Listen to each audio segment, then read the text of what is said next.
Hello YouTube. You don't need to know this, but it's been a week. Lots going on at home, at work. Suffice to say, I am knackered and I have spent no time in the workshop until today for the last week or so. Probably more actually.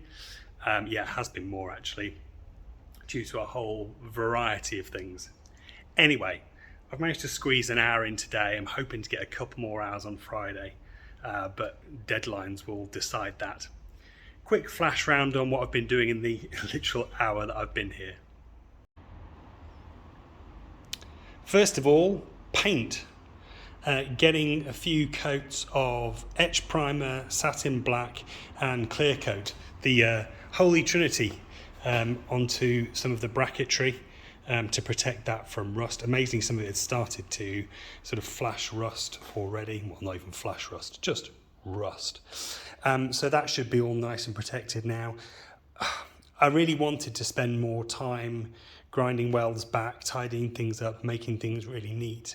But I've lost so much time over the last couple of weeks that I'm really keen just to get this bloody motor in and see if it's any good.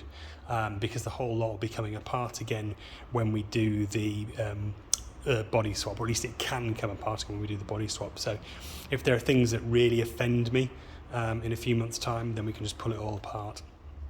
I'll try and get another quick coat on some of this again before we go, so that these bits are done. That's the heater bracket, the main bracket, the main sort of mounting bracket of everything, and the lid of the battery box. Minor disaster while finishing up the battery box. I'd actually missed a couple of rivnuts. I managed to snap the mandrel off, the M6 mandrel off, on my cheap rivnut tool. What's that? Cheap tools, false economy? Yep, very clearly true. So that's, well, not necessarily 20 quid, a waste of 20 quid, but I do need to buy a new mandrel for that.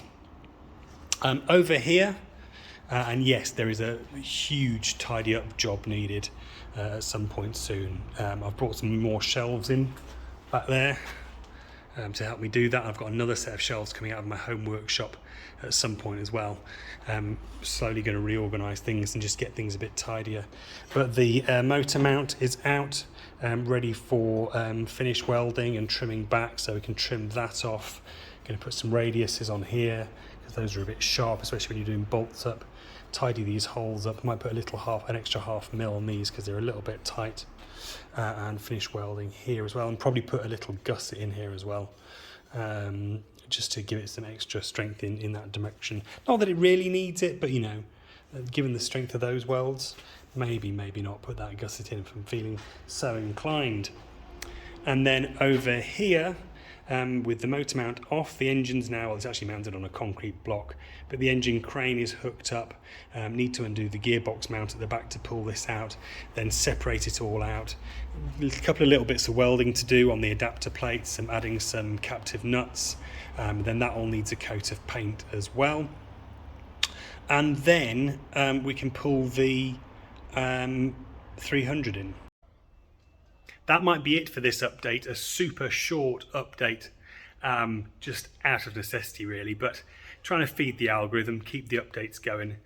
So hopefully the next video will see a bit more progress. I should get, I'm really hoping, most of a day in here in a couple of days time, when I can do a bit of tidying up, but most of all bring the 300 in, leave it here and get that motor out. And get it all ready to start swapping, maybe even start stripping the 300, although the history of this channel is me being over optimistic about what I can actually achieve in the time available, so we shall see. Thanks for watching. If you do want to see what happens next, please do like and subscribe. Cheers.